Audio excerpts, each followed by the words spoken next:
আজকে তোমাদের সাথে যে গল্পটা শেয়ার করছি সেটা হচ্ছে শুক্রবারের গল্প। শুক্রবার দিনে বিকালের দিকে ৫টা সাড়ে ৫টা নাগাদ আমরা বেরিয়ে গেছিলাম তিনজনে মিলেই আমাদের এক বন্ধুর বাড়িতে। ব্যাঙ্গালোরে এই একটা জায়গায় আছে যেখানে গেলে আমার বাবা মায়ের বাড়ির ফিলিংসটা আসে আর কি। তো ২-৩ মাস ছাড়াই আমরা ওর বাড়ি যাই আর ও মাঝে মধ্যে আমাদের বাড়িতে আসে। তো আমার তো একদম মানে খুবই ভালো লাগে, যেদিন যায় সেদিন একদম ছুটির মেজাজে চলে যায়। এই যেমন ধরো আজকে যাচ্ছি, কালকে মানে শনিবার রাত্রেবেলা ফিরবো। আর এইবার জানো তো আমি একা যাচ্ছি না, মানে আমরা তিনজনে শুধু যাচ্ছি না, বাবাও আসছে অফিস থেকে। তো রাত্রে আমাদের খুব ভালো রকম একটা পার্টি হবে, তো সেই জন্য আমি কিছু রান্নাও করে নিয়ে যাচ্ছি, কারণ ও একা আর কত করবে। তো আমি একটু চিকেন পকোড়ার জন্য চিকেন ম্যারিনেট করে নিয়ে এসেছিলাম, পকোড়াগুলো শুধু ভেজে নিয়েছিলাম। আর একটু ছোলা মটরও সেদ্ধ করে নিয়ে এসেছিলাম, সেগুলো একটু শসা পেঁয়াজ লেবু দিয়ে মাখিয়ে নিয়েছিলাম। আর করেছিলাম চিকেন ডাক বাংলো। চিকেন ডাক বাংলো আর চিকেন পকোড়া দুটোই খুবই ভালো লেগেছে সবার। সাথে একটু শুধু তন্দুরি রুটি অর্ডার করে নিয়েছিলাম। তো সারা রাত মানে প্রায় ২টো অবধি আমরা কালকে জেগেছিলাম, আড্ডা দিয়েছি আর টিভি দেখেছি।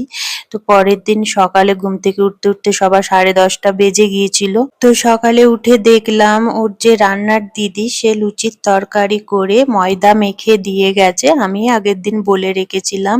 আর আমরা খাবার সময় শুধু লুচিগুলো গরম গরম ভেজে নিয়েছিলাম। তরকারিটা খুবই সুন্দর করেছিল। আর আজকে কিছু রান্নার ঝামেলা রাখিনি, বাইরে অর্ডার দিয়ে দেবো। আর আমরা করে নিয়েছিলাম একটু চা, তো চা খেতে খেতে আড্ডা দিচ্ছিলাম, তারপরে দেখলাম বাবু তন্দ্রা ওরাও এসে গেল। আর ওরা আসার পর আমার ছেলেকে বললাম, যা তুই এবার চানটা করে নে, কারণ আজকে আমরা লাঞ্চটা তাড়াতাড়ি করে সবাই মিলে যাব আদিযোগীতে লাইট অ্যান্ড সাউন্ড শোটা দেখার জন্য। এর আগে আমি অনেকবার গেছি, কিন্তু সকালের দিকে গেছি, সন্ধ্যের দিকে কোনোদিন যাওয়া হয়নি।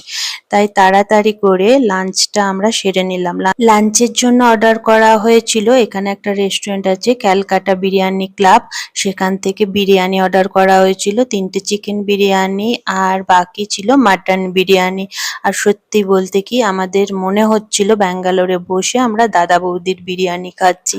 ওই রকমই ডালদা ঘিয়েতে ভরপুর ছিল বিরিয়ানিটা, আমার ঘরের তৈরির বিরিয়ানির মতন শুকনো শুকনো না। আর ছিল একটা বড় সাইজের মাটনের পিস, একদম নরম তুলতুলে ছিল। আর ছিল একটা বড় সাইজের আলু আর ডিম। এত সুন্দর লাঞ্চ করার পর আমরা একটু রেস্ট নিয়েছিলাম, তারপরে বেরিয়ে পড়েছিলাম। তো সেই গল্পটাও আমরা আদিযোগীতে যে গিয়েছিলাম পরের ভিডিওতে শেয়ার করব। আজকের গল্পটা এখানেই শেষ করলাম।